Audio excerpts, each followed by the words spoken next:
Whatever you do, especially if you are doing something Christian ministry, whether it's music or working with teenagers or whatnot, just remember that your ministry growth will never replace your personal growth.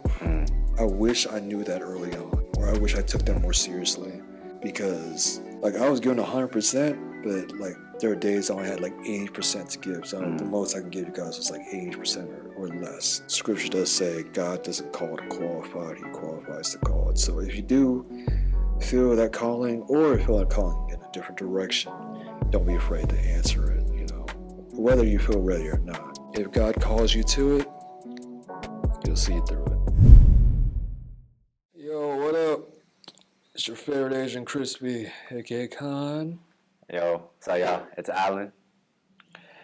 And this is the Humble and Dope Show podcast. The official name, yeah? Yeah, we're still working out the name. Yeah. Humble and Dope. Official name as of right now. Maybe we'll add show to it or podcast, or we'll just keep it Humble and Dope, whatever is easier to trademark.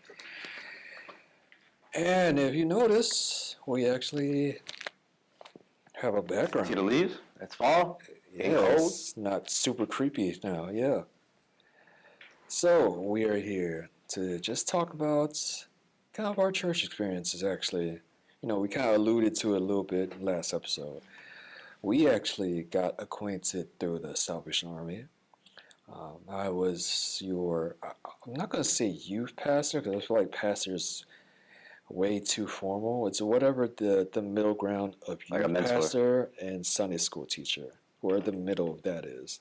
That's pretty much what it was for me. But how did you and your family, get acquainted with the Salvation Army? So I don't know, my family's full story, or my parents, how they got acquainted to the Salvation Army. I think a long time ago they told me that I think they were just trying to look for a church, and they was driving, and I think they saw, back in the day they had the Laotian Corps, right? Yeah. I think they saw that. It's Laotian, a lot of people are Asian people. So I think they stopped by one day, and they checked it out, and they loved it. And I mean, I've been going there since I was a baby. I wish I had this picture, but there's this picture of I was a baby. One of our members. I think I know who. Yeah, one of our members. I'm trying to remember who, but it was one of our members holding me as a baby. And I mean, wow, it's crazy. I mean, I've been going there for a long time, but that's kind of a brief story. I don't know the full story, but that's what my parents told me. And then, ever since then, I've just been going to the same church. So. Long time. Man, because we go back, age, I don't know if I remember he was a baby. That might be a little too far back. Because the way that we came across it, and just give you a little bit of history lesson right here. We came to the church. This was long before Neville was born.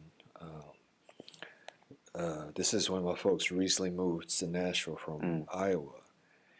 And I found this church. It was a Nazarene church. So this was before it was even a Salvation Army church. Really?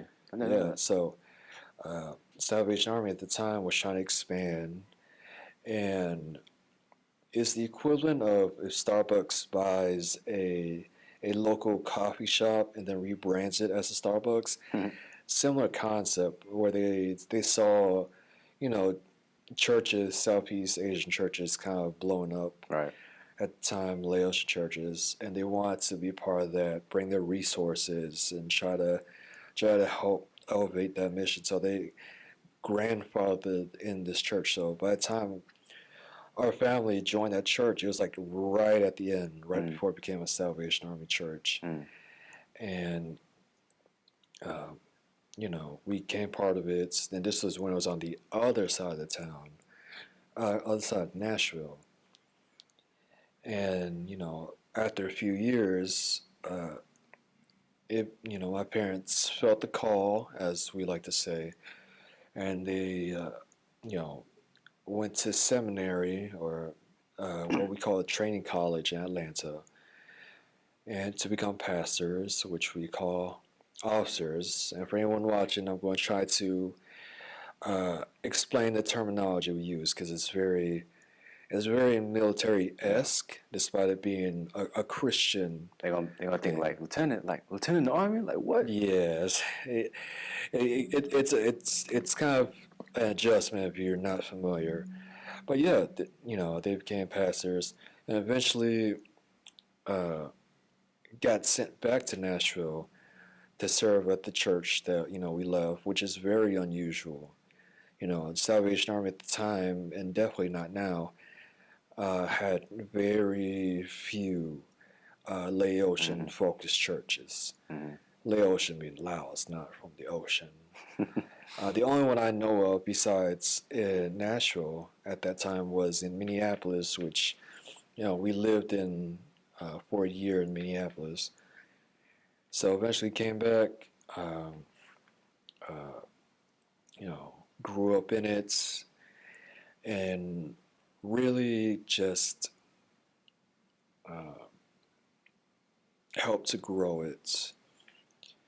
And eventually grew beyond just being a Laotian focused church. And it became slowly more broadly speaking, trying to appeal to not just Laotian folks, but just that entire local community. Oh yeah. For better or for worse, which we can talk about in a second.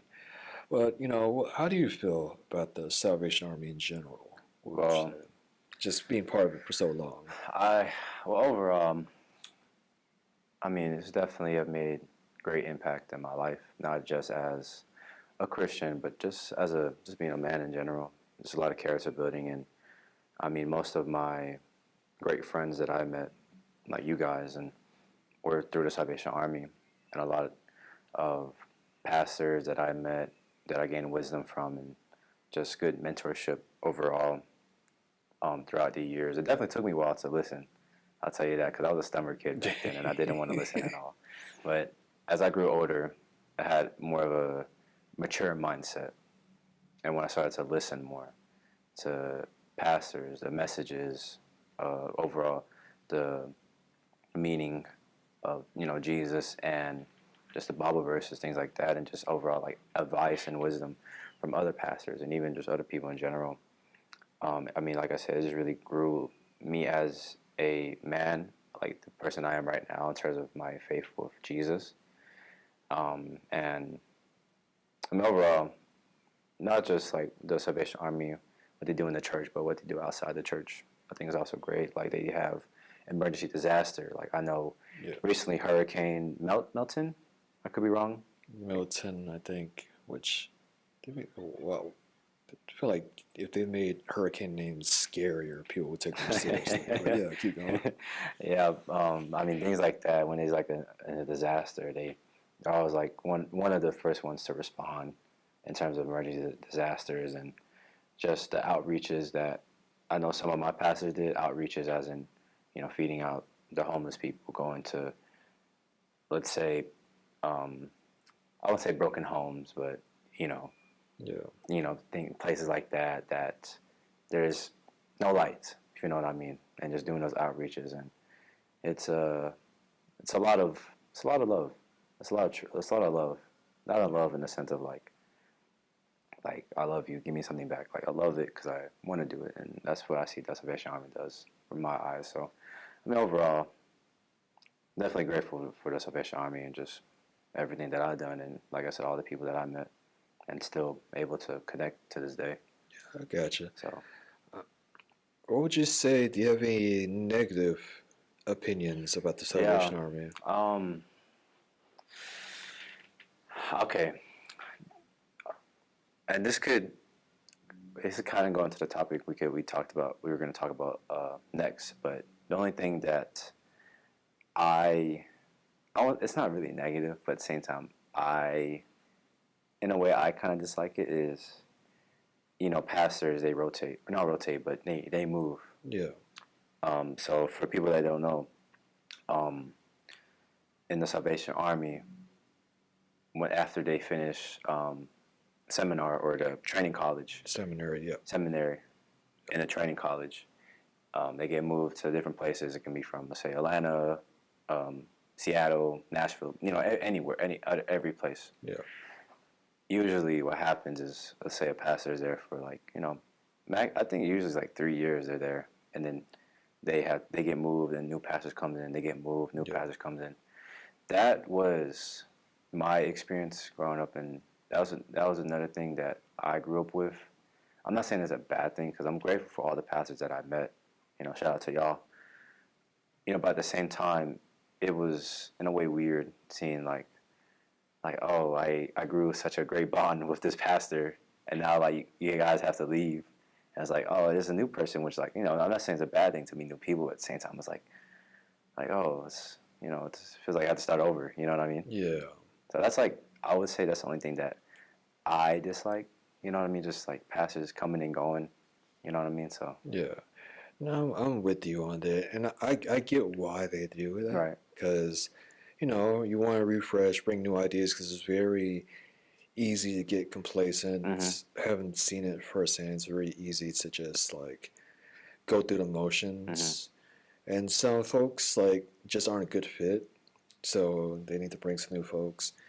But sometimes, it's well intentioned. Sometimes what will happen.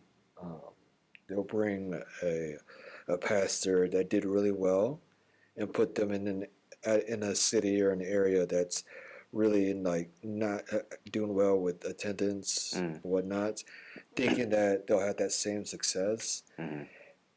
And I saw back when there was a Nashville Hispanic Corps. I don't know if you remember that. yeah, I remember. That's been a while, huh? Yeah, that's a while back. I remember those days. The guy that they brought in was from I forget where in Florida. I think Tampa or Miami or something. Did phenomenally well. They brought him to Nashville, and where the Hispanic Corps was where the old Laotian Corps was on the other side of Nashville.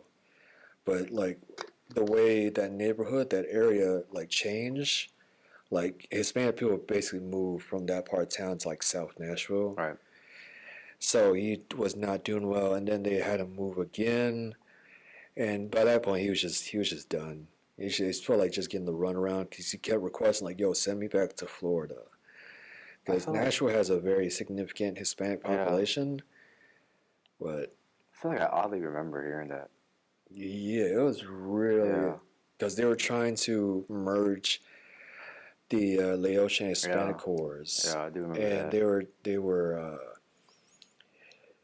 in essence, to put it bluntly, they were trying to save money because it does cost a lot of money to, for bills, to run a building, to pay people's, salary, all these things that if folks that aren't church folks wonder why they pay tithes and stuff, or they believe that stereotype that, churches are there just to take people's money. There are, unfortunately, some churches that do that, but most of the time, because most churches aren't mega churches or anything like that, most of the time, pastors are very much barely getting by. They're very much at or below the poverty line. And something, I don't know if this is still the case, I didn't realize this until we had another pastor tell me this, that the moment that you graduate from the training college, from seminary, you have to sign, I'm not sure if it's right at graduation or right before you go into train, you actually have to sign something that says that you're not guaranteed a paycheck. Yeah. I know that. Yeah. Because so much of the Army's funding is, grants, donations, and they do a lot of good. Yeah.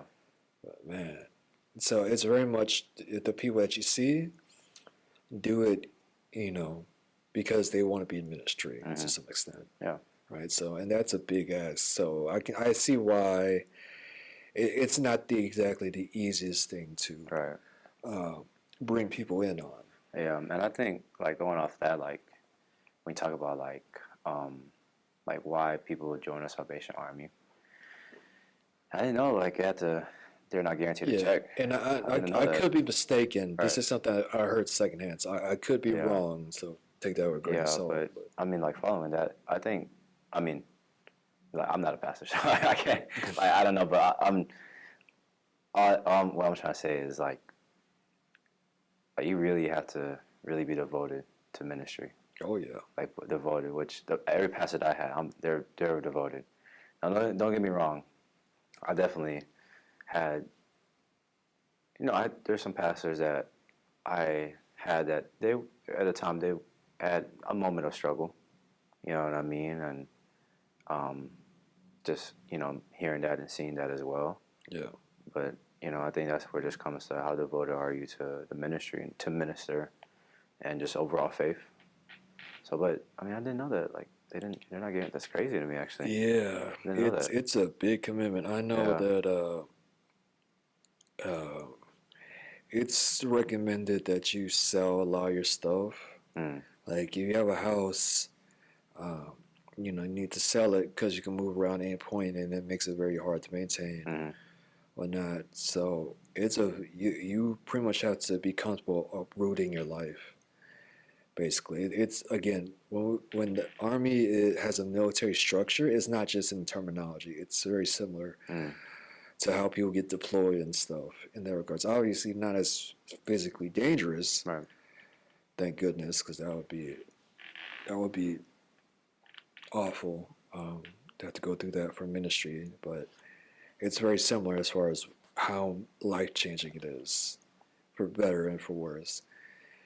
For me, I've worked in Angel Tree, which is giving gifts out Christmas I time. love Angel Tree. Kettle season, which we've both done. Basically, the people that used to ring the bells at Kroger, Walmart, Yeah. and the like, which I don't think they do anymore, right? No, they still do kettlebell. Because we don't really see it that much, so that's why I'm wondering if it's a thing. I can't imagine it's as much like change since it's all mostly digital now, credit Yeah, that's cards, true. Apple Pay, and like. I worked with Second Harvest, their food bank. That was fun. Um, things like Core Cadets, Adventure Corps, very limited. Adventure Core. I remember Didn't do this, but Rangers and Sunbeams, that. Sunbeam. which I know Sunbeam. Yeah. your folks were part of a little bit, Yeah. your siblings. Um, all the divisional and territorial events, youth Mm-hmm. councils are basically church conferences for youth, training stuff. Like I said, youth teacher, pastor, but not pastor because I technically fell out of Bible college, so I didn't fail out. I transferred, but I can say probably that I've seen a lot more than most folks were. I've seen work both as an employee and as a volunteer. Mm. Good stuff. I would think it's just the Army does a lot of good. Mm-hmm. Like for some of the crap that the Army gets, both whether it's justified or not, Mm. the Army does do a lot of good. Mm-hmm. I think just because the Army's reach and because it serves everyone, at times it does get messy, which can't be helped. Any company or nonprofit that deals with people, there's always going to be some messiness at Mm. some point, so can't be helped. But it does do a lot of good. My negatives about the Army, because I could go personal with it, and I might do that another day.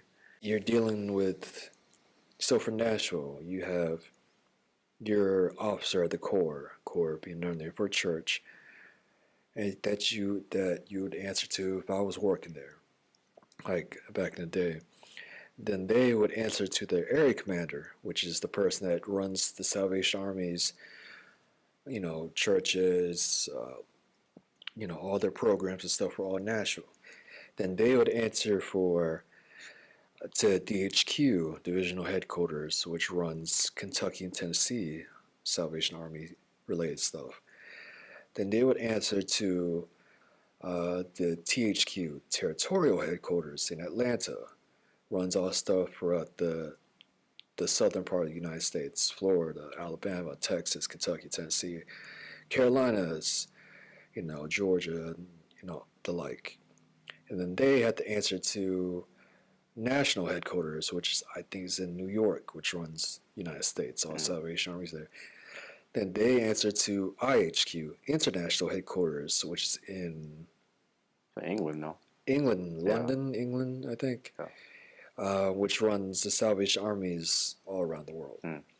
So if that was a long explanation, just imagine all the red tape, all the bureaucracy that you could probably surmise a person or employee would have to go through. So, if you wanted to get something done or propose an idea, if it's anything beyond your immediate boss or whoever runs the Salvation Armies, in your city, it can be a very big hassle. The amount of paperwork I had to help my folks with as a teenager, because our folks, their first language isn't English, that I had to help them with. I do not have great memories. I remember staying awake till 2, 3 in the morning. It's like, Ma, I need to sleep. It's a school night. And she's like, yo, this thing's due. I'm like, Ma, I'm barely passing English. Why, please, let me sleep. Yeah.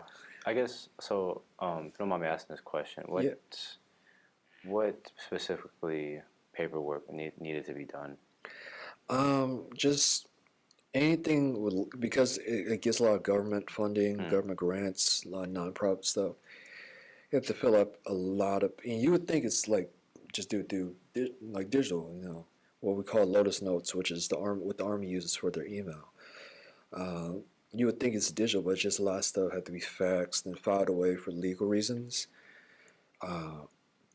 Because if you never worked with a nonprofit before or worked in one, you probably won't realize this. You have to keep all your stuff very well organized. You have to trace everything, date everything, to the point that you could potentially risk losing funding if let's say, and understandably so, because don't want to just give money and have it be have it go into someone's pocket basically. They want to make sure everything's traceable and whatnot.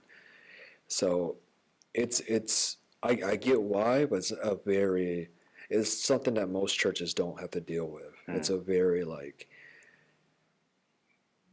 boring part of being in the Salvation Army, but it can't be helped, especially at the size it is. Another thing is it's very rigid, and what I mean by that is the Salvation Army has it's think of it like McDonald's with its franchising, where it has we want fries to be made a certain way, and we want the branding to be a certain way, all these things, right? So in the Salvation Army, because it has a very military structure, is aiming for that. They want you gotta have these set programs. You gotta have this X amount of outreach, X amount of members, preferably, right? So the Army, what they wanted us to have, Adventure Corps, which is basically just general programs for kids, Rangers, which is our equivalent of Boy Scouts, Sunbeams, which is more for girls, Corps Cadets for preteens and teenagers, like a leadership program. I was in there. Yeah.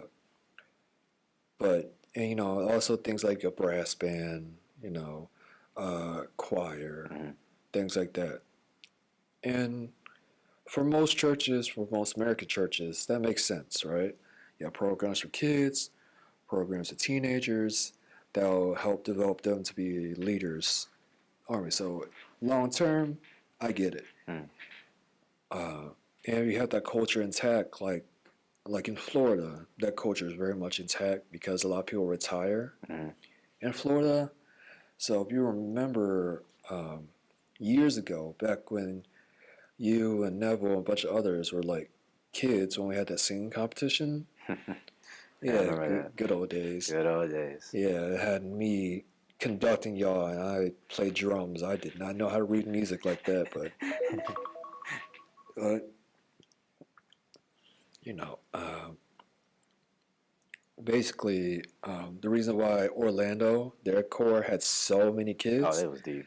is because they had officers go to Florida to retire, so you have a bunch of retired leaders and stuff already there. So it's if you don't have leaders, it's so hard to build up your youth ministry. So they had that unlocked.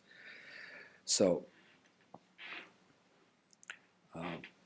so the reason I bring that up is so much of our ministry, our stuff early on, back when I took over and started teaching and leading, was we just didn't have the instruments because we just didn't have the money, and because we didn't have the history of leaders. Most kids are musically trained. They can read music. They have experience in choir, and it's just a natural transition to teach them how to play instruments. We did not have that luxury.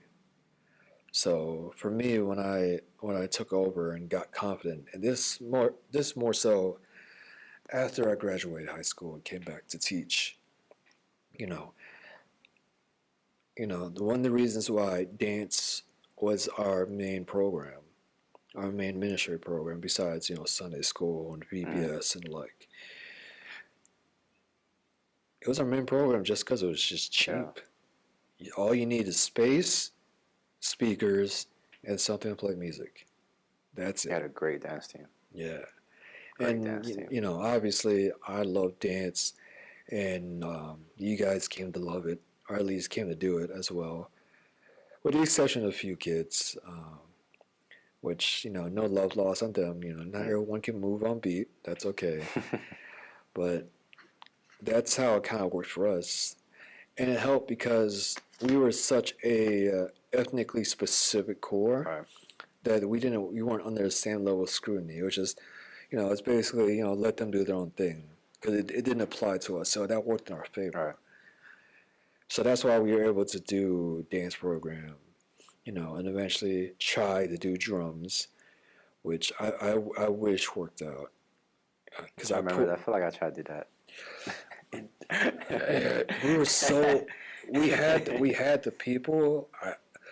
It was just, and we had the equipment, like that stuff, that the drums and stuff that we had. Yeah, that's some solid equipment. We had like the tent, the stuff. I don't know the name. That was brand new. Yeah. That's the stuff they use like drum corps, like professional marching bands. Like we had nice. Like I pulled for that because our pastor at the time was more like, drum pads, which in hindsight probably should have had, but it was just such good equipment that I don't know if anything's been done with it, if it's been sold.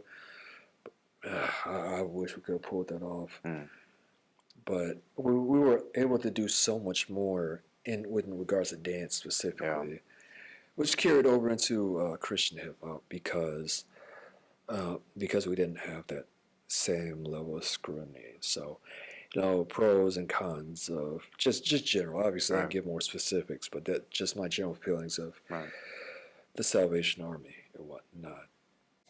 So speaking more about dance a little bit, I remember early on, like looking back, I remember some of our early routines are very. I think it was sick. Now 116. Yeah, no, it's because I'm very like, if you choreograph something, you're very like critical of it. Right. You know what I mean? So I was very self-conscious, but I knew like what I was going for, and I'm glad you guys enjoyed it. That was fun. I think, like whether it's school or just church or anything, if you participate and like invest in it, you're going to get more out of it. Same thing like relationships or friendships. You put time into it and take it seriously, it can only benefit you. So I'm glad that you guys got invested. That was fun. And also the amount of compliments and stuff I would get, like, man, you guys are so cool. And for me, I'm just like, the dancing is so. Like I always thought it was cool for churches, but like an actual dancer, but like, you know what I mean? Mm-hmm. That's at least that's the thing I always assumed in my Right. head. But this the amount of folks that would come up, not just church folks, just folks in general, would be like, oh, I didn't know church folks could dance like that. So and like it always warms my heart. Yeah. But I mean, how'd you feel about like our dance program It's back in always the day? like, I guess in my point of view, like, let's say youth councils, for example, or Yeah. like, I guess like big church events. Like the program goes like, worship, like in the beginning, and then like there's like scripture reading, and there's maybe like a choir, something, Yeah. and then boom, dance, like the youthfulness, you know what I mean? Yeah. I think it was just so cool, like seeing that back then. It just added not only diversity in terms of, not only just like singing, or maybe like a play, like theater, but it's like a different way that, in a way, I won't say is looked at worldly, but at the same time in a way that it's still able to praise God. You know what I mean? And I think it was cool. I think it's just so funny. Like I remember, I feel like most of our like audience, primarily old people, and it's like, I mean that's what I've seen. And it's like every time we get done with a performance, or like after like the, they're like, or like, and like after like let's say like the sessions end, all the old people go, "You guys did so good." It's like, "Oh, you're so good." You know what I mean? And like the old a lot of people in our church like, "Oh, very good, very good." So, but it was fun. Like I enjoyed that as a kid, and I think probably the best time, or the best performances that in my personal opinion, was like Christmas. Every time we performed Christmas, and like I'm telling you, that 116, like that whole 116, like That's such a fun routine. because like we didn't do like one dance. We did like multiple like themes. You know what I mean? Yeah. And I think that was my first time like actually performing like that. Just performing at an audience in general. Yeah. And I mean, don't get me wrong. I mean, as a kid, like your first time, I was nervous. But in a way, like the more that we danced, the more that we did performances, in a way, like it also built up my confidence a bit. You know what I mean? And I mean, it was fun. I mean, I love that stuff. So It's normal to be nervous your first time. Yeah. So wink. So, but you know why they would say that, right? Why they would be so excited, the old Laotian folks. It's because the overwhelming majority of the time, especially for our cultures, churches, they're bringing their kids just because it's free babysitting. It's because church, they're thinking like, oh, teach them good morals and stuff. That's how most of our kids were that came through. Despite the fact that their parents are Buddhists, they're just like, yeah, church will teach you, how to be a good person. Anything beyond that, they're like, oh, we're sure about the Jesus stuff. But, being a good person, which, we work with what we got, basically. But, they were really happy, our elders, because, it's very rare seeing kids being like, kids and teenagers being like actually wanting to go to church, being passionate about church. I know that at some of the other churches, like their kids or teenagers, they're interested, and they wish they had something similar, but they just didn't have the people for it, And it's interesting because it kind of from our dance program, it was a way to introduce you guys to Christian hip hop. Like for me, I came on the Christian hip hop. My generation came through Lecrae's Rebel album, which was so cool. a turning point. And funny enough, I came to Christian hip hop through two means. One was through a song called "Represent," which was on the album before that, and I saw that youth councils, and it was I don't even remember the dance. I just remember hearing it, and it's like this super like crunk beat. It's like represent, get crunk, represent, get crunk, and you know you repping Jesus, throw it, go ahead, Like, throw it up. It was yeah, I remember. Yeah, so I remember thinking like, oh, okay, there's some like hip hop music that's cool for the church, but then how I knew it was cool hip hop in general, not just for a church, but like objectively cool. mm, In high school, I was into like DJing and stuff, and there's a part in one of the songs called "Got Paper," in the chorus where there's just like some DJ scratching. It was such a small production detail that put me on to Christian hip hop. So if it wasn't for whoever that producer was, thank you, because whoever did put that in, that became the thing that put me on the Christian hip hop, that put me on to using it as a dance ministry that got to you guys. mm. So it was such a small detail, but I remember taking you guys to concerts, and I'm actually curious. What was your your experience the first time you went to a Christian hip hop concert? You know, like, yeah, that first, it's crazy. Like, I remember the artists. Can we say the artist name? Yeah, you can say artist names. Was it B. Cooper? Yeah. Yeah, B. Cooper. B. Cooper. I think Was Derek it? Wait, Minor was there. I thought. Did you not go to the Unashamed tour, or was it? I did. But the first ever one was one with B. Cooper. Oh, okay. Oh, yeah. His album release. That was B. The Cooper. RMG Derek concert. Minor was there. Canon, Mirage. Canon, yeah. That was like my first ever, not only Christian concert, just concert in general. Yeah. I think, Oh, wow. how old was I? I mean, 12 to 11, somewhere around that age. I don't know. It's been a while.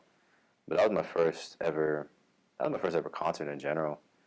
And I mean, with Christian music, like prior to that, like I heard, music from like Andy Mineo, Lecrae, Tripoli, all the OGs back, during that time. Those like those were the people. You feel me? Yeah. So I was like, I mean, going to a concert in general, I wasn't really like knowing like the environment. It's like I just know music songs gonna be played, and it's like, I guess I didn't know what to expect, but there's a lot of it was lit. I tell you that. I remember jumping up and down, like with the songs. But I think another unique thing that I'm also seeing in terms of Christian concerts is Christian artists are making that also like a place of worship in a way. Yeah. I'm not saying every Christian artist makes a concert like not a place of worship, but I think that's another unique thing, like, because concerts, obviously that's about the artist, you know what I mean? It's about them. But at the same time, I think it's just cool, like, even though it's about them, they still give glory to God, which is very important. Yeah. And then the one with Andy Mineo, is it Iron Gem? Or what? Unashamed. The Unashamed tour, yeah. That was... yeah. With Andy Mineo. And that was the first... I remember... that was... you bought me that Andy Mineo sweater.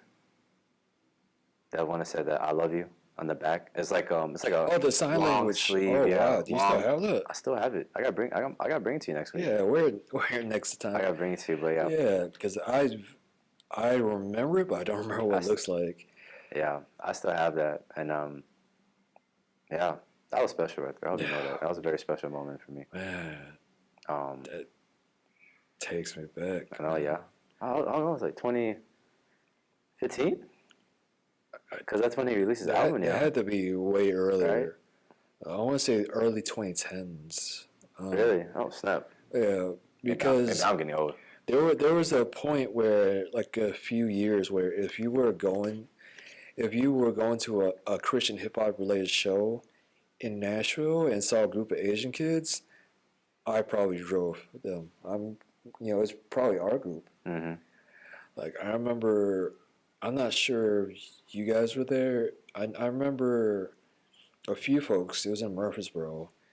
It had Derek Minor and No Big Deal, like super early on in his career. Snap. So this is when, like, right after he stopped being Derek's tour manager and started making his own music. And this is way before he blew up. Because he had that, what was it? That he like remixed that Barney song. I'm not sure you know what I'm talking about. As like a purple dinosaur. Yeah. That song, yeah. I think that was like his first like song. You know what I mean? Like that blew up for real. I'll be honest. I remember like not taking him seriously, but not because the music wasn't good, but because Middle Tennessee it just has so many like artists. Oh yeah. That I just remember thinking like if he gets through, like yo, he could do something, but I don't know, he's gonna get no traction just statistically. So I'm glad he's doing okay. Because me and Noah actually we went to Holy Smoke Fest this past year. Amazing festival. Like easily, I want to go to like Glowchella and stuff because that'd be cool. But it's in Cali. But or what's it? Not Glowchella, Glowfest with Miles Minnick, whatever name that prevents him from getting sued by Coachella. But it's essentially how a Christian hip hop festival should be, because most Christian concerts, Christian music concerts, are very much praise, worship, altar call, right?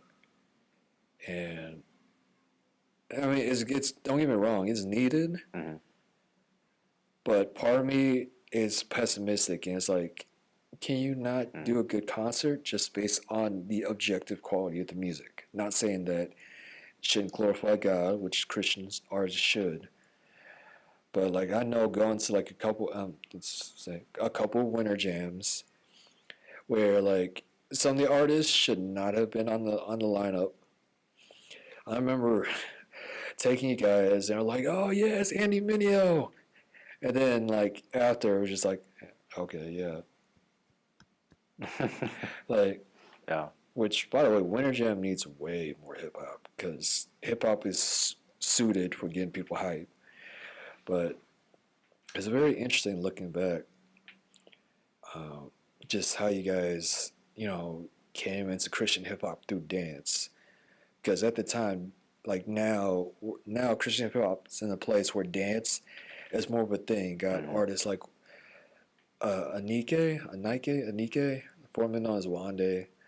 You got Mike Teasy, you got Stephen Malcolm, got George Rose. Artists that also dance, not just rap and sing, but actually dance. And that wasn't a common thing, at least when you guys were doing it. So it was very interesting, that pivot. They're just seeing how valuable dance is. Because I know for me, my Christian hip hop journey, I was supposed to actually be in a Lecrae music video a long time ago. You know that song "Just Like You"? If I hear it, it's been a while. I just want to be like you. Yeah. Walk and talk and everything like. Oh, dang, I was like, I was supposed to be in that music video. This was I know you can't tell from my face. I'm actually a trained model prior to all this. And this was when I was sending headshots to try and just, build up my resume. I saw that Lecrae was having a music video, like, yo, if you're interested, send your headshots to this email. And I was contacting the guy. I sent my stuff in, and he said, like, yeah, we'd love to have you. I'm like, oh, great. When is it? And it's like, it's on this date. Okay, cool. What time do I need to be there? Silent. I'm emailing. I'm trying to follow up. Okay, what's going on? He didn't say nothing after that, or like nothing. I remember even the day up, or like, hey, yeah, I'm down. Like, where do I need to be at? What time? Nothing. Sheesh. Yeah, mind you, watching the video, I have no idea where I would possibly fit. Because there's a part where it's like, clearly they're aiming like to portray like, oh, they're in the ghetto, low income area. And I guess that's maybe where they would put me. But I'm just like, yeah, my Asian face would not have fit. So probably a good call not to put me in. But I'd rather them just either not responded initially or just tell me like, yeah, we appreciate it, but no, you're not fit for the music video. So next time I meet Lecrae, I am gonna say, "Hey, bro, you gotta put me in the music video." Put him in the music video, Lecrae, if you're watching. Put him in. Yeah, but I mean, do you still listen to Christian hip hop Yeah, nowadays? I still do. How do you think? How do you feel about Christian hip hop currently? Let me ask that. Like as far as like the current music that's coming out. Well, sound-wise, it's gotten better. Oh, great. Sound-wise, it's definitely Yeah, gotten a lot better. definitely. You know, and I mean, my favorite artist is Hovey, Caleb Gordon. Mm, You know, people like the Alex Jean or John. I don't know how to say it. dude, his voice ridiculously good. Oh In my yeah, opinion. Excuse me. yeah. But I mean, artists like that. I mean, it's just their sound.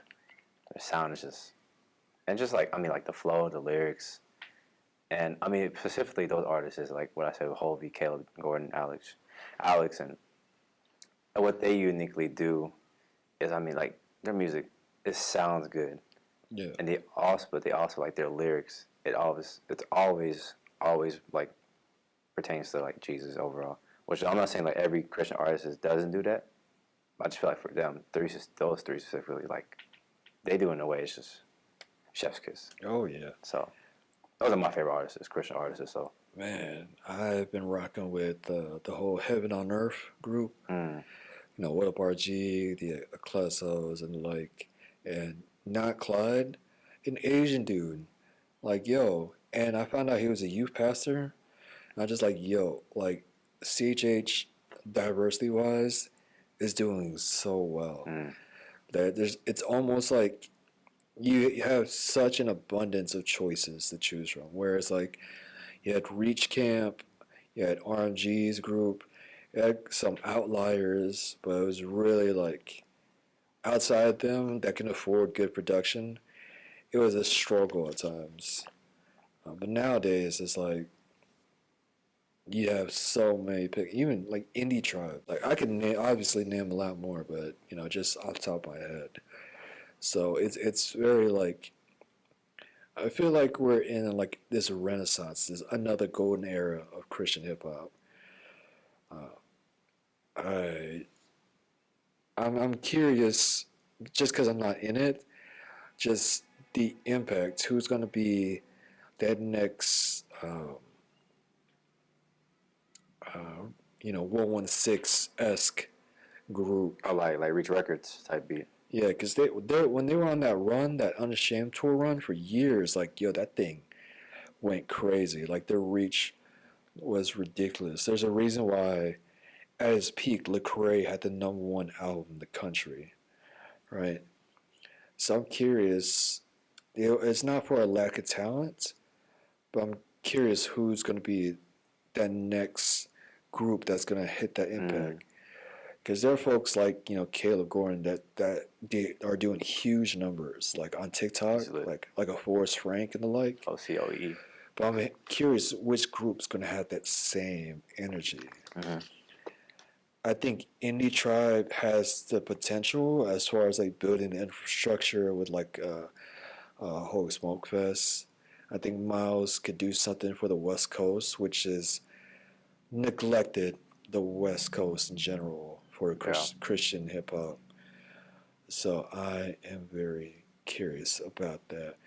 You know, and just not Clyde being a former youth pastor, just making incredible music that's not corny.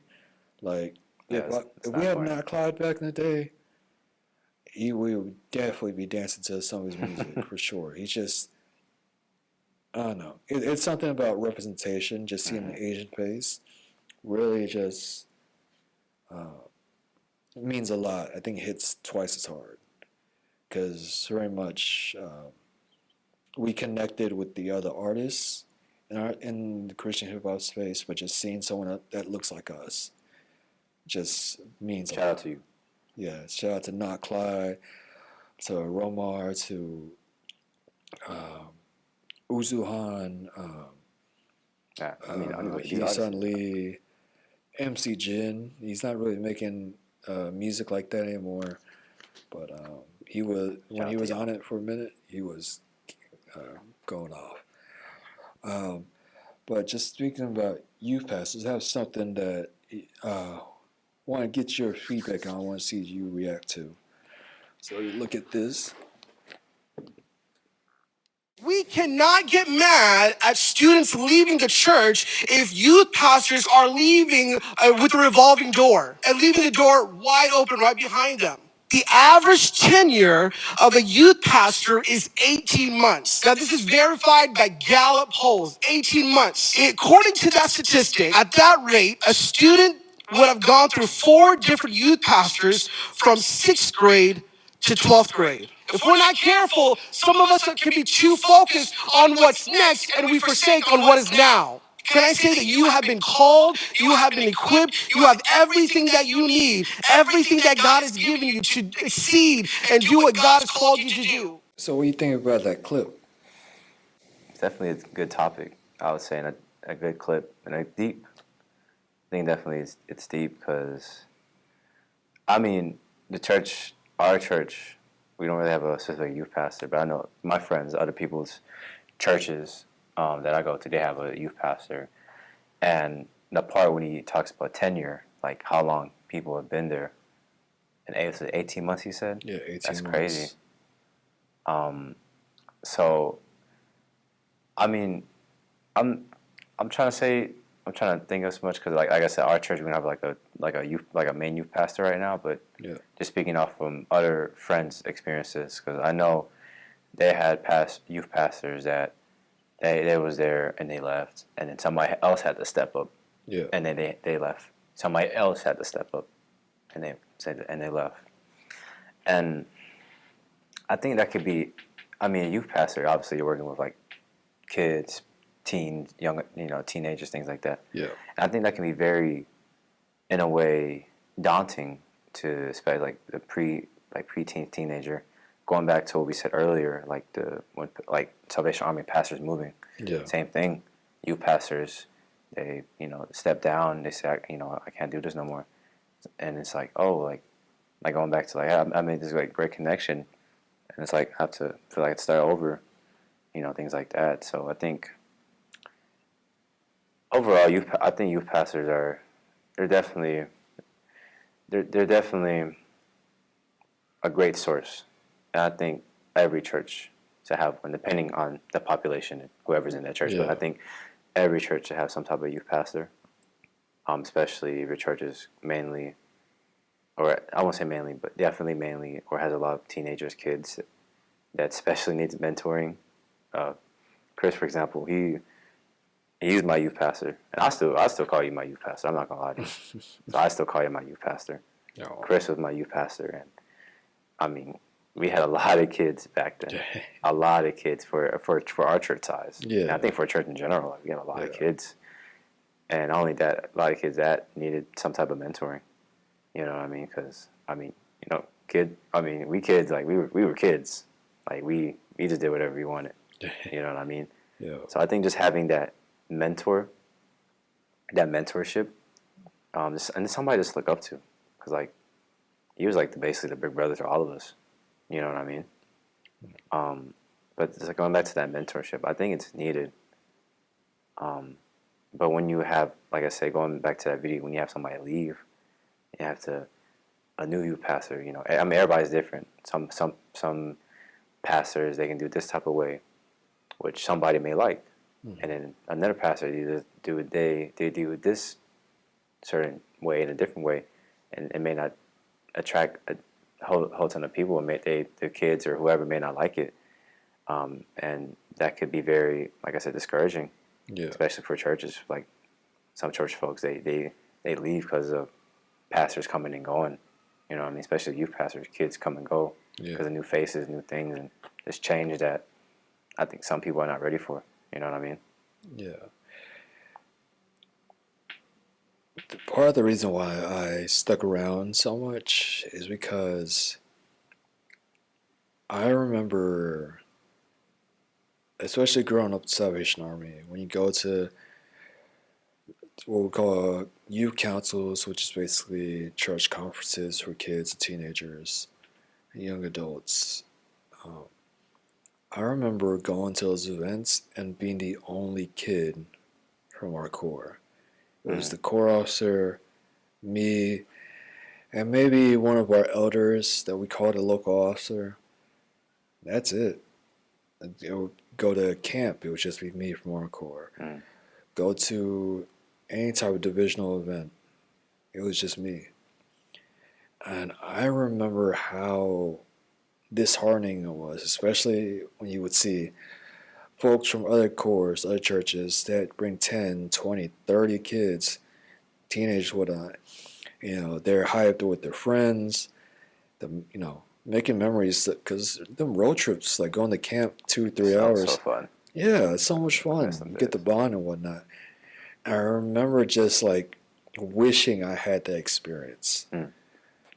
because pretty much it was like I had my friends from school, friends at camp.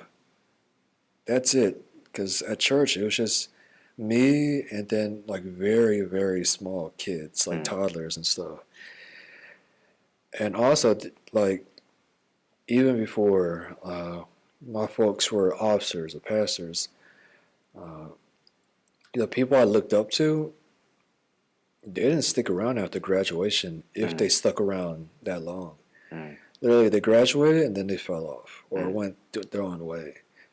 So the age gap between kids and teenagers to adults just naturally grew because young adults, there's just nothing for them. Mm. So when I ended up teaching you guys after I graduated high school, it wasn't. I didn't intend to do this, but I realized like I want to set the example Mm. that like this is something that you don't just. It's not just until you graduate. So that's why I stuck around through all the pastor changes and whatnot. I kind of really wanted to normalize like leadership and Mm. just being around. The goal was, and I wish it worked out this way, was by the time you guys became my age, was your 20s, that you guys would all step up and collectively lead as a team. But because you would have each other, you would be able to support each other. If someone had a family emergency, someone could step up and just pray. That was a goal. Yeah. Obviously, it didn't work out that way, but that was the intention to just try to normalize that for you guys. But I think, especially with the Salvation Army, it was days that was incredibly difficult. Mm. I'm not going to name names, but you'll know who I'm talking about. There was a time when we had 4 pastors, and this was when we were in the process of the Army trying to Americanize our church, basically make it so any officers could come in and take over, which was a bad idea because I watched our Laotian officers. And this was a guy that was kind of the middle ground of being a big brother and uncle to me. And I remember after we dropped you guys off, we would just sit and just have conversations about life. And I remember like talking to him. I was like, "Would you ever want to be like, major or work at area command or DHQ or whatnot?" And he told me, he's like, "No, I wouldn't take it," because he said it earnestly that I want to stay at this level, the same pay or whatnot, because I love working with people. I always want to be a part of the community. Because after you go up, it's less working with people and more just managing and doing paperwork, more big picture stuff, Right. which, makes sense, but it's not, you're not involved in the day-to-day ministry because, that's just, you're managing other people doing Right. that. And he didn't want to do that. And I loved that about him. And, he's a big part of why we had that growth for a long, long time. And then when 2 other pastors came in, and mind you, they had best intentions and they're good people in my opinion. But man, the personality clashes and the different approaches to ministry, it really, I don't know if you noticed it, it really made stuff behind the scenes really messy. And I say all that because over the course of a year from that conversation, uh, the officer I'm talking about, his passion for ministry went from I never want to get promoted, and I over the course of a year, I saw that passion slowly die Mm. to the point where him and his family eventually left the army and left ministry altogether. And I wouldn't be surprised if he regretted, um, you know, becoming an officer because he had a house and everything and sold it to join because of personality clashes and the stuff behind the scenes Yeah. just really was just a bad fit. I'm not sure. Did you ever notice anything like that? I mean, it's definitely been a long time. I'll be honest. So, I mean, it's been a long time. I'll be real. And I mean, I can't think of anything if I haven't noticed it. I mean, again, I'm not going to say I would like to make that as this an excuse, but I mean, I was young. I was a kid, like Yeah. go to church, do the stuff that, Mhm. that we do and then stuff like that. But I, I mean, back then I would never notice anything like fishy or anything like behind the scenes in the Yeah. way. I mean, then again, I wasn't really involved in that type of stuff, Yeah. So, Well, I'm glad you never noticed that. I know a couple kids did, but I'm glad that you and hopefully most of the teens and stuff didn't notice it. I was trying my best to protect you guys from that. Part of it was the lady, and you know who I'm talking about, right? yeah, As far as the officers I'm talking about. yeah, I have a good picture. Yeah, a white lady. Yeah. Not the married one, not the other one. Well, she wasn't married at the time. I She's know you're talking married. about. I know you're talking Yeah, about. not her. She's cool. But the other one, older white lady, uh, she was so like old school. Like everything has to be structured, right? And you know me, I'm very much like very loose, go with the flow, improvise stuff. Like a lot of the games we used to play when we needed to kill time, I would literally make up on the spot. What games we play? Remember, it was like hide and seek and stuff. No, hide and seek will go like, crazy. like just I ain't gonna lie. the dumbest games. Like, but it was just like it was a way to like kill time, but to Did we also play like make was sure. it red light, green light, red rover or something like that? Yeah, just so much random stuff. But yeah, a lot of stuff. Like, so I say all that just. I remember Ninja. Oh yeah. Dude, Oh my yeah, gosh. oh man, that's. But I say all that because she was like, okay, I need to see what your lesson plans are for next week. And it's like I go off of, I'm going off what I feel, where I feel God's leading me. And it's like I need to know, so I can approve it. Yeah. And it was very much like, and I tried, but I remember thinking like, I'm also managing the food bank, then also trying to do these programs, and it was very much like, Had a lot on your plate. yeah. And then I'm also like, I was in a relationship at the time too, and that wasn't doing too well, and so pretty much I had no personal life for the most part. It was church life was my life, and I was just trying so hard to try to placate her and take care of you guys, and also protect you guys from seeing all the dysfunction that was happening behind the scenes. And I remember I confided in her something because she was still she was my boss, but she was also my pastor. Right. So I confided something in her, very private, and she used it to go to DHQ. Share something very private. That she went all the way above her area command, which was her immediate boss. She went up to her boss's boss and used what I shared in confidence to eventually get me fired or to let me go. And it was something where it really like killed my passion for ministry. Because at that time, I was also helping out with Lighthouse Yeah. Laotian's church. I was teaching there, and also helping out with the church that they use that same building. So at one point, I was working three different churches, not working, serving. Let me rephrase. I was Yeah. serving at three different churches, working two different jobs, in a relationship, and had trying to maintain some type of friendship with two guys as well. So it's very much, I think, Kadir, which I don't think he'll care if he Love you, says bro. it. Yeah, need to do the theme song for this show, by the way. He asked me like, "Yo, how did you do all this one time?" Because we talked a while back, just how tough life is after graduation. I just told him like I Man. did not do it well. So just being a youth pastor, a youth person, so often kids ministry is looked at as like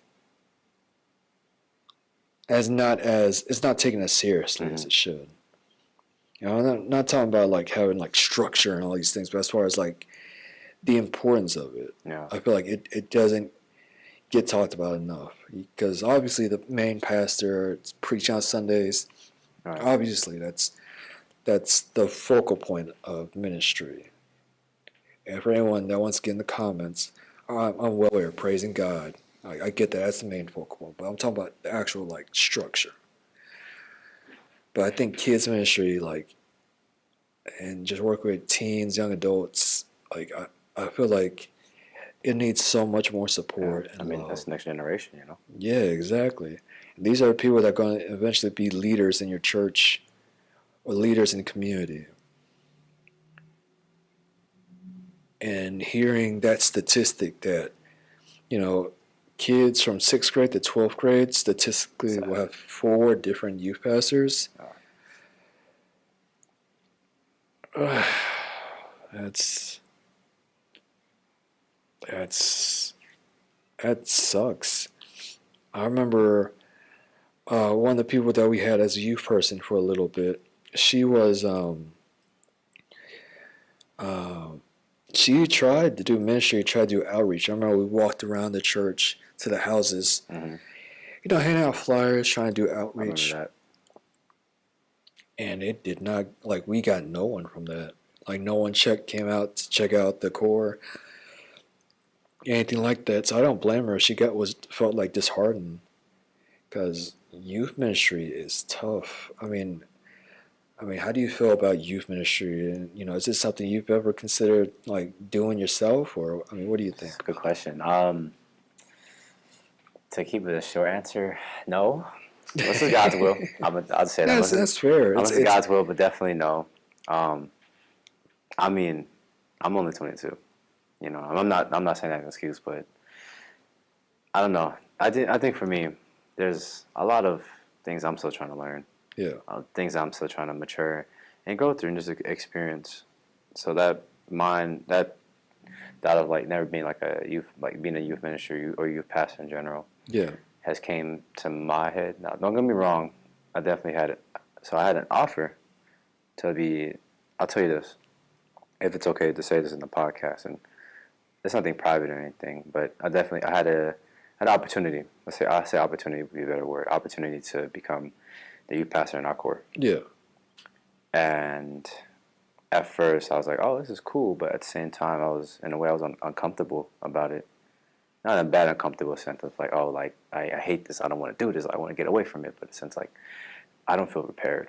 You know what I mean? Like and evaluating myself. Like, I mean, I definitely did a lot of growing from where I was at to now, and I'm proud of myself for that.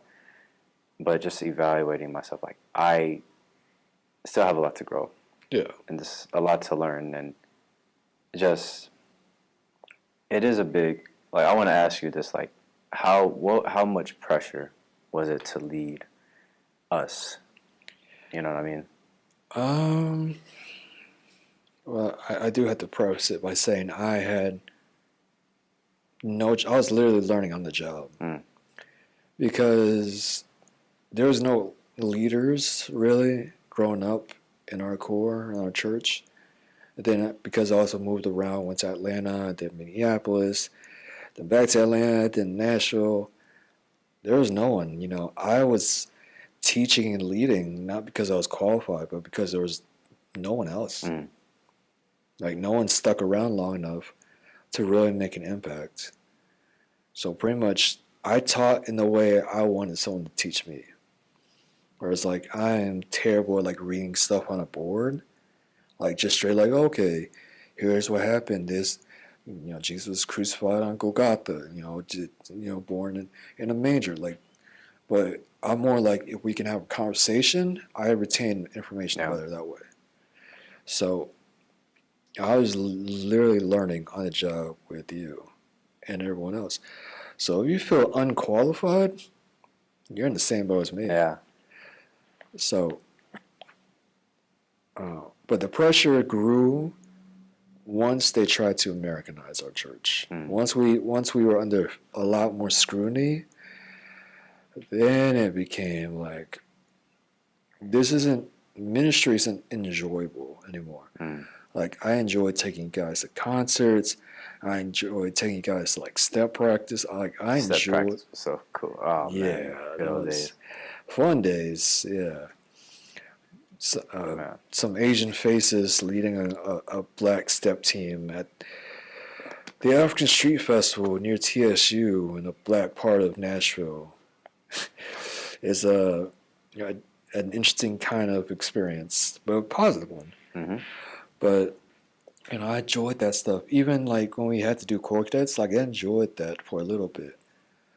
But when it became so like everything had to be so specific, then just like even things that were supposed to be easy, like praise band, like it wasn't fun anymore.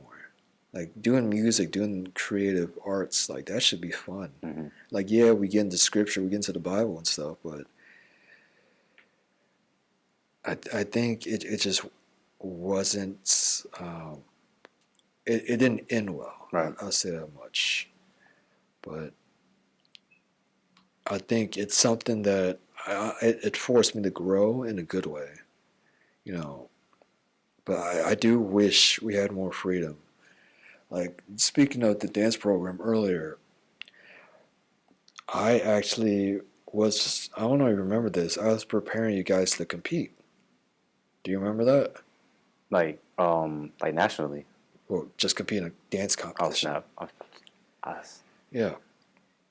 Like I'm trying to remember like which set like which routine we did. You Can't Stop Me. Yeah, I remember that. You Yeah. can't. Yeah, I remember that. Yeah. And the idea was that it would be a way to reach people that normally wouldn't hear Christian hip hop, wouldn't see a routine with a Christian message, Right. and it would also be good like publicity, right? At the very least, because if the Army likes good publicity, anything like whether it's like locally or on the news, Army loves it. So I thought, okay, it can two birds, one stone. I even got as a sponsor someone that could pay the costs. Because for those that don't know, when you do dance competitions, there's an entrance fee, right? For most of them, anyways. And I had someone that was willing to help us with that. And the person I told you about that got me fired. She said, "Yes, it's nice, but that's not the main thing we should be focusing on." And I'm trying to plead with her, like, "Yo, this is a legitimate ministry." Because even when she heard Christian hip hop for the first time, she thought it was secular hip hop. And I asked her, "Please listen to the lyrics." And yeah, she's like, "That's cool." And I never heard it like that. But I guess she had a bad approach. But yeah, it was just a lot like behind the scenes that I'm glad you guys didn't see. Man, if you did do it, I think you would do it really well, like do a really good job. But I think there would be some heartache in it for you Yeah. if you're not careful. Yeah. Just to say that much. Well, you know, like growing up, especially in the same church, like I went from, I was like, the kid listening to you Yeah. to now like other people, like the things that I do, like people see that in a good way. Like, because like I said, like me being older and just more mature and just the growth that I had in myself, like other people see that. Yeah. And in a way, it makes me like a role model in a good way. And I like that. And so, I mean, I always want to be a role model, especially for like our young kids at our core, at our church, or I mean, anywhere in general. Mm. But definitely, like the position of youth pastor is, I'll say, I mean, if it's God's will, they give it to me. Like I don't feel ready yet. I'll just be honest. You know what I mean? But I mean, like, if it's God's will, then I'll listen. So even has to slap me around, I'll need to listen. But you know what I mean. But that's why I asked about like the pressure. Yeah. You know what I mean? Like, cause like I just feel like, I mean, I was gonna say, so much words right now in my head. No, you're good. But going back to that video, what I wanted to say, I feel like, especially in today's world, how we live, especially in our generation, like my generation, where where it should be like youth pastors. We live in a world where it's so fast paced, and not only that, like there's so many like influences. What I mean by that is like we feel like from what I see, like we feel like we have to be in a rush to know what we want to do. Yeah. And I think going back to that statistic, was like 18 months. They like usually a youth pastor leaves, and I think he said in the video like people focus on the later instead of the now. Yeah. And I think it just goes back like how our society is today. Like people are such in a focus, or not focus, in a rush to get things done, to be this, to be that. You know what I mean? And I think it's challenging, especially as like if I was a youth pastor, and I'm still learning, I'm still growing, and I'm seeing all these things, and it's like, oh, what do I want this? Do I want that? Yeah. And I think the most importantly, if you're not biblically sound, Oh yeah. I think that it could really cause a lot of destruction, not to yourself, but to also to your church in general, to your kids, like speaking to any youth pastor out there. So yeah, definitely. I think whatever you do, especially if you are doing something Christian ministry, whether it's music or work with teenagers or whatnot, just remember that your ministry growth will never replace your personal growth. So you have to make sure that's good work. I wish I knew that early on, or I wish I took that more seriously, because I was so doing, like I was giving 100%, but like there are days I only had like 80% to give. So the most I can give you guys was like 80% or less. So, but Scripture does say God doesn't call the qualified; He qualifies the called. So if you do feel that calling, or feel that calling in a different direction, don't be afraid to answer it. Whether you feel ready or not. Moses didn't feel like he was a great public speaker, and then God still used him anyways, to speak to the Pharaoh. So, if God calls you to it, He'll see you through it. But, we'll wrap things up there. Thank you guys for listening. Do you have any final words or anything? I don't know what to say. I was trying to think of something. Something thought-provoking and deep. Yeah, deep. Have a good day, y'all. Or a good night. I don't know where I watch it. Thank you, guys. I'm Crispy, a.k.a. Khan. And I'm Allan Chris. And thank you for watching the Humble and Dope podcast show where we end up calling this, all right? Peace.